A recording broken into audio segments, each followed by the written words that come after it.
Rende graças ao Senhor porque Ele é bom e as suas misericórdias duram para sempre.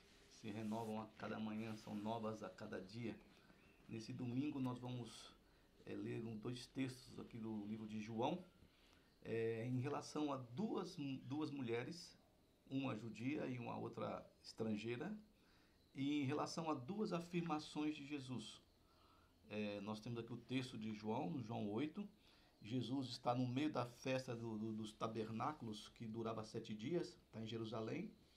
Eles queriam prender Jesus. Jesus fala algumas coisas e eles não conseguem prender. E ele então vai para o Monte das Oliveiras e de madrugada ele volta para o templo, onde ocorria ali as festividades. E os escribas e os fariseus, no capítulo 8, trazem diante de Jesus, a presença de Jesus, uma mulher que foi surpreendida em adultério, e faz com que ela fique de pé diante de todos, e eles vão perguntar para Jesus. Na verdade, vão perguntar para Jesus para ver se ele falava alguma coisa errada, para eles poderem prendê-lo, Jesus. Então eles dizem para Jesus, Rabi, mestre, né? Versículo 4. Essa mulher foi apanhada em flagrante adultério. E na lei nos mandou Moisés que tais mulheres sejam apedrejadas. Tu, pois, que dizes? O que o Senhor diz sobre isso? Porque a lei está mandando. E Moisés falou, e se Moisés falou, nós temos que obedecer à lei. O que o Senhor fala sobre isso? Aí, de fato, eles diziam isso tentando para terem de que o acusar. Mas Jesus, inclinando-se, escrevia na terra com o dedo. Então Jesus abaixou-se, curvou-se e estava na terra escrevendo ali, com alguma coisa ali. E eles começaram a insistir na pergunta. Na realidade, eles estão usando o texto de Levíticos 20:10 e Deuteronômio 22 a 24. E nesses dois textos também afirma que o homem e a mulher deveriam ser apedrejados, tanto um como o outro. E aqui eles só trazem só a mulher para Jesus dar o veredito dele. Tá bom? Então Jesus, eles estão perguntando e Jesus está ali escrevendo no chão alguma coisa ali. No capítulo 4 de João, nós vamos ter um texto muito legal, um que eu gosto muito, que é sobre uma mulher samaritana. Aqui está no capítulo 8 uma mulher que é israelita, mas foi pega em adultério. E aqui está no capítulo 4 uma samaritana, uma mulher samaritana. E nós conhecemos o diálogo desse encontro com Jesus. E eu quero destacar somente o versículo 10 por enquanto. Diz assim, replicou-lhe Jesus, se conheceras o dom de Deus. Né? Então nós temos duas situações aqui, duas mulheres, sendo uma estrangeira e uma judia. E temos aqui o personagem Jesus. Nós temos aqui os acusadores no capítulo 8, que são os escribas e fariseus. E aqui no capítulo 4 nós temos os apóstolos, mas eles tinham saído da presença de Jesus. Então estava só a mulher samaritana no poço de Jacó, em Sicar, e está ali os dois conversando ali. Bom, o que acontece aqui no decorrer do capítulo 8, depois que eles insistem na pergunta para Jesus do que devia ser feito com a mulher, sendo que a lei mandava que apedrejassem a ela. Aí Jesus vai e diz para ele algo interessante. Aquele que dentre vós estiver sem pecado, seja o primeiro que lhe atire a pedra. Então, na verdade, aí o texto continua e ele torna-se a inclinar novamente e continuou a escrever no chão. Quando aqueles homens ouviram que aquela resposta de Jesus, e foram acusados pela própria consciência, é interessante porque muitas pessoas condenam as outras pessoas por alguns erros e acham que ela é muito mais correta do que a outra. No caso aqui, eles vão pesquisar, no caso, eles vão, pela própria consciência deles, eles entenderam que eles eram pecadores e que nenhum deles poderia atirar a pedra na mulher. É lógico que aqui foi individualmente. E eles foram, diz o texto, retirando um por um, a começar pelos mais velhos até os últimos, ficando somente Jesus e a mulher. No texto do 4 aqui também está Jesus e a mulher samaritana, sozinhos os dois ali. Então há um diálogo entre essas duas mulheres e Jesus. Não se esquecendo que os apóstolos foram embora, e aqui também está os fariseus e os escribas, que também, depois de ouvirem a resposta de Jesus, compreendem pela sua própria consciência que eles não têm a moral suficiente, que eles não têm o direito nenhum de apedrejar a mulher, mesmo dentro da questão da lei de Moisés, porque eles também eram pecadores.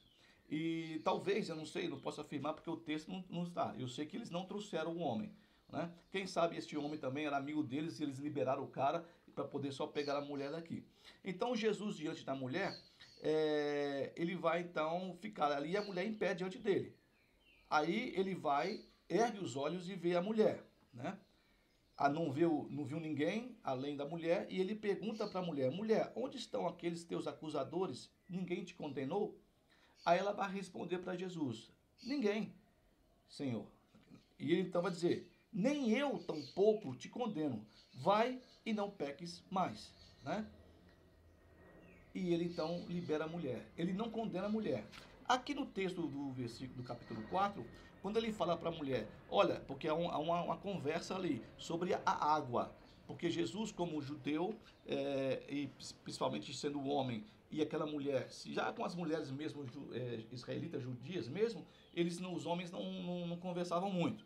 E imagina essa mulher sendo uma samaritana, uma estrangeira, um povo odiado pelos judeus. E eles estão falando sobre água, porque Jesus pede água para essa mulher que está no poço de Sicar. E ela fala: mas você é judeu e eu sou uma mulher samaritana, como é que você me pede água aqui? Né? Aí Jesus vai dizer para ela: ó, se você conhecesse o dom, se você conhecesse o presente, se você conhecesse a dádiva, o presente, o dom, a dádiva de quem? De Deus. E se você soubesse quem é que está te pedindo água, você me pediria água para mim e eu daria a você água viva. Né? Então, aqui existe essa situação e duas afirmações de Jesus. Porque ele vai dizer que ele é a luz do mundo. E quem o segue não anda nas trevas porque tem a luz do mundo. Então Jesus, ele diz que ele é a água viva, ele é o dom de Deus, o presente, e ele é também a luz do mundo. Em alguns outros textos aqui, ele também vai dizer que ele é o pão da vida, a porta, o caminho, mas aqui especificamente para essas duas mulheres que eram rejeitadas ali, no caso, pelos judeus, e a mulher do poço de Sicar também, do poço de Jacó, ela também era rejeitada pelas pessoas onde ela morava na aldeia, porque ela já tinha tido 6 maridos já. E o marido dela atual não era marido, era apenas um companheiro numa questão de uma cultura daquela época lá. É interessante porque é o seguinte, há a acusação, existem os acusadores, mas Jesus mesmo, ele não acusa ninguém. Ele não acusa nem a mulher adúltera aqui, que está aqui diante dele, em frente ao templo de Jerusalém, e ele também não vai acusar também a mulher samaritana por ela ter tido 6 esposos lá e agora o companheiro dela não é companheiro, e por ela ser samaritana. Ele vai dizer que ele é a água viva, que ele é a luz do mundo. E principalmente aqui no texto aqui do versículo que nós lemos aqui, do capítulo 4, na questão, que ele fala se ela conhecesse o dom no versículo 10. Que dom é esse? Se você conhecesse quem é o dom, a dádiva, o presente de Deus é o próprio Jesus. Porque ele não é um acusador, ele não é um xenófobo, ele não tem problema nenhum em relação ao estrangeiro. E é ele que vai revelando Deus às pessoas. Aqui no capítulo 8, ele diz para a mulher ir e não cometer mais o pecado que ela estava cometendo, o erro que ela estava cometendo. Bom, o que essa mulher pode ter sentido? Nós não sabemos porque o texto não nos diz. No texto 4, quando ele fala para ela que ele é o próprio Messias, um pouquinho mais para baixo, ele fala para ela que poucas pessoas, essa é uma mulher estrangeira que ele vai dizer que ele é o Messias, porque ele não dizia que ele era o Messias, ele vai dizer então para ela, e ela vai então, aos poucos ela vai percebendo quem é Jesus, ela vai entendendo na conversa que ela tem com Jesus. Ele não vai fazer como os homens na rigidez da lei, que eu tenho que fazer isso aqui, eu tenho que apedrejar porque a lei manda, mesmo que a lei manda e eu não tenho consciência ou não quero ter consciência que eu também sou pecador, e quando se lança isso no rosto deles, eles percebem que eles também não têm moral nenhuma. Então essa questão de o dom é esse, o dom, a dádiva, o presente de Deus é Jesus. E na sua conversa, na sua busca por Jesus, sem a acusação de você ser ou não ser o que quer que você seja, é que você vai percebendo quem é esse personagem. Quem é esse personagem que afirma ser a água viva, que afirma ser o presente e que afirma ser a luz, a porta, o caminho, a verdade e a vida, e que afirma que se nós conhecêssemos o dom de Deus, o presente de Deus, então a nossa vida seria diferente. Por que seria diferente? Nós precisamos então compreender que nós temos que saber quem é Jesus primeiro, para ouvirmos a voz dele, o que ele está falando para nós, aquilo que foi deixado do seu relato aqui nos evangelhos, e através do que ele vai dizendo, nós vamos ter a nossa reação. Nós vamos realmente entendendo, como a mulher samaritana entendeu, como ele é bom, misericordioso, gracioso. Ele não é como os homens que não têm nenhum tipo de graça, nenhum tipo de misericórdia e são acusadores. E somos nós. Então, na verdade, o texto do capítulo 8 nos mostra que nós não podemos julgar ninguém, que nós não temos autoridade de julgar ninguém, que nós não temos moral para julgar ninguém, para apontar a alguém, mesmo que seja um erro dentro da lei ou não, nós não temos essa moral, essa autoridade.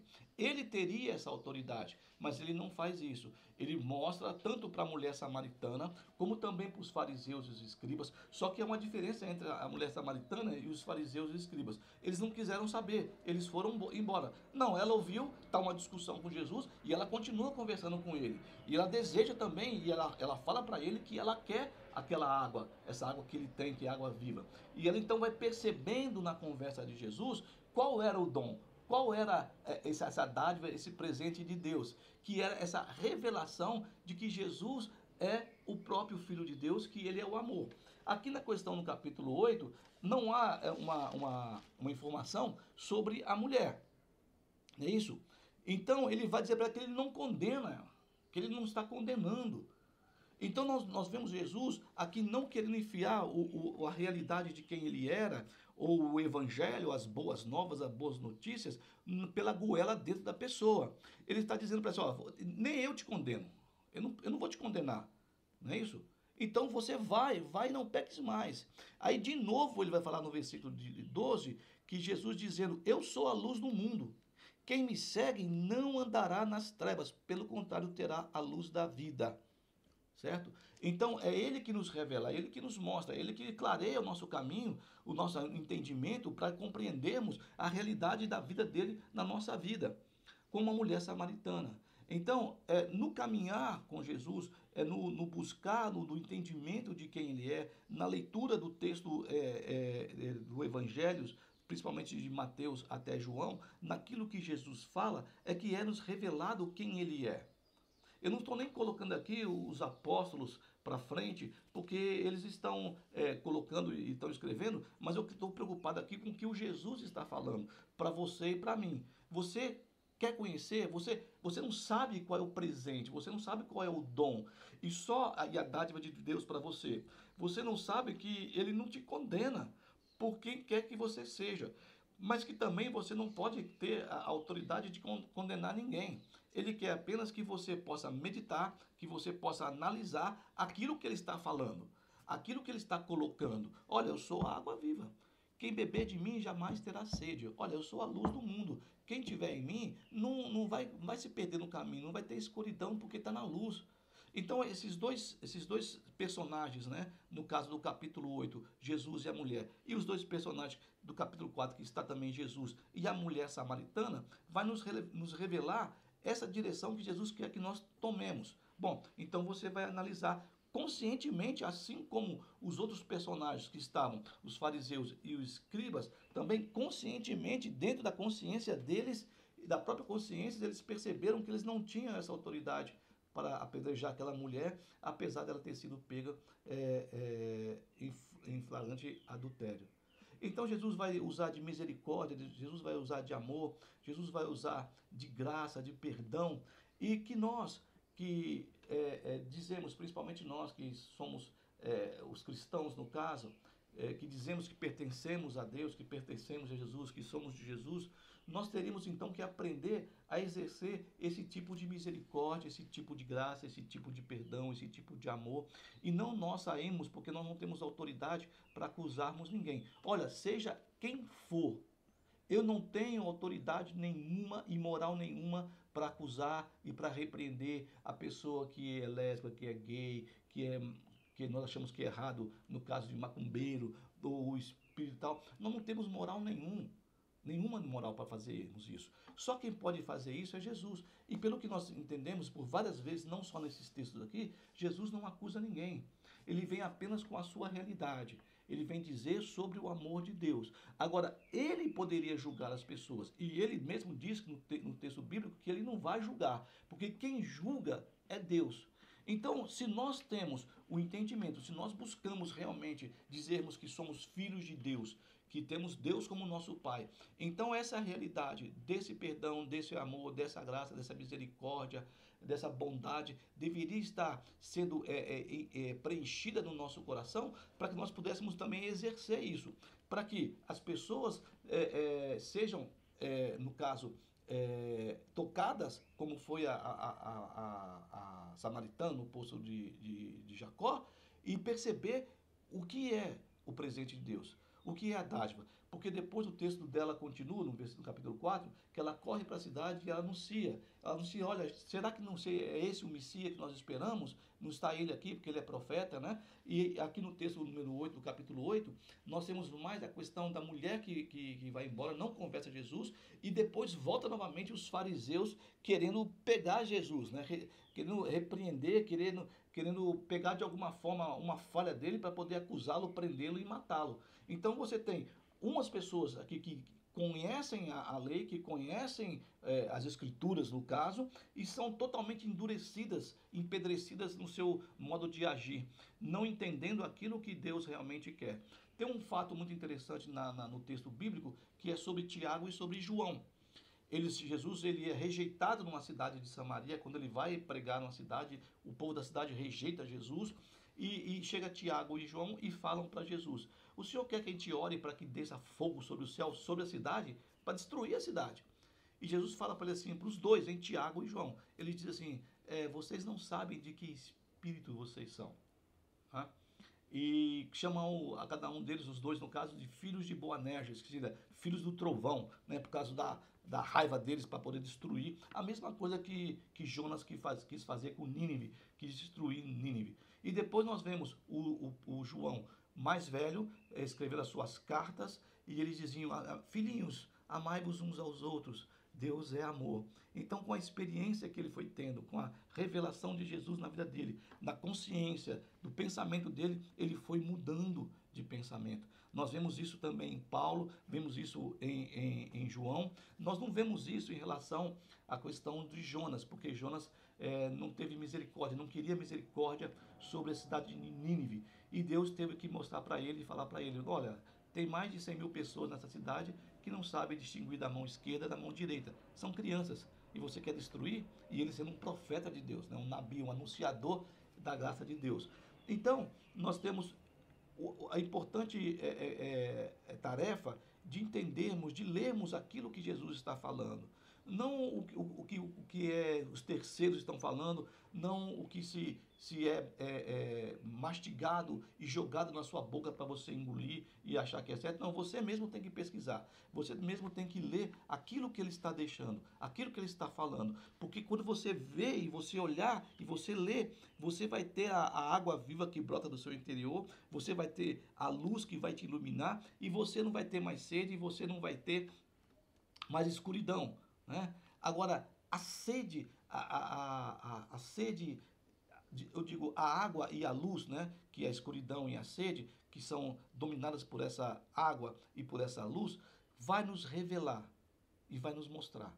E nós então vamos compreendendo, né? A sede da alegria, a sede do coração tranquilo, de uma mente tranquila, da revelação de Deus, essa luz que ilumina para você poder enxergar. Eu digo luz, não é a luz que é brilhante, não, a luz é a iluminação mesmo da nossa consciência, do nosso espírito, da nossa mente, de nós compreendermos esse grande amor de Deus manifestado em Jesus Cristo e que é manifestado ao mundo dessa maneira. Eu sou a luz, eu sou a água viva, e depende de você querer a dádiva, o presente de Deus. Então nós ficamos por aqui nessa breve reflexão, e que possa tocar o seu coração, que você possa também desejar entender, compreender isso e cada dia mais, passo a passo, nós podemos crescer, né? Não evoluirmos, não é como um Pokémon, não, mas possamos crescer como João cresceu, que um pouco tempo atrás ele queria destruir uma cidade e depois, mais para frente, um pouquinho mais velho, compreendendo essa graça, esse amor, esse perdão, essa misericórdia, e de que ele não era julgador de ninguém, não era juiz, não era o algoz, não era o torturador, não era aquele que ia guilhotinar a cabeça de ninguém, mas ele vai dizer, olha, Deus é amor e filhinhos, amai-vos uns aos outros, porque Deus é amor. Então, que a luz de Jesus possa abrir os seus olhos, que a água que é Jesus, ele possa saciar a tua sede, essa sede que você tem de alguma coisa que você não sabe explicar, que é algo que está dentro de você que você não entende, que você não sabe ainda. Então que ela possa ir te saciando, saciando, iluminando, iluminando, até você poder estar completamente saciado de sede, de água, e totalmente iluminado os seus olhos para que você possa compreender e entender. Vá, não peques mais. Eu não quero saber. Ninguém te acusou e ninguém tem o direito de te acusar. Eu também não vou fazer isso não. Ah, se conheceras o dom e quem fala contigo.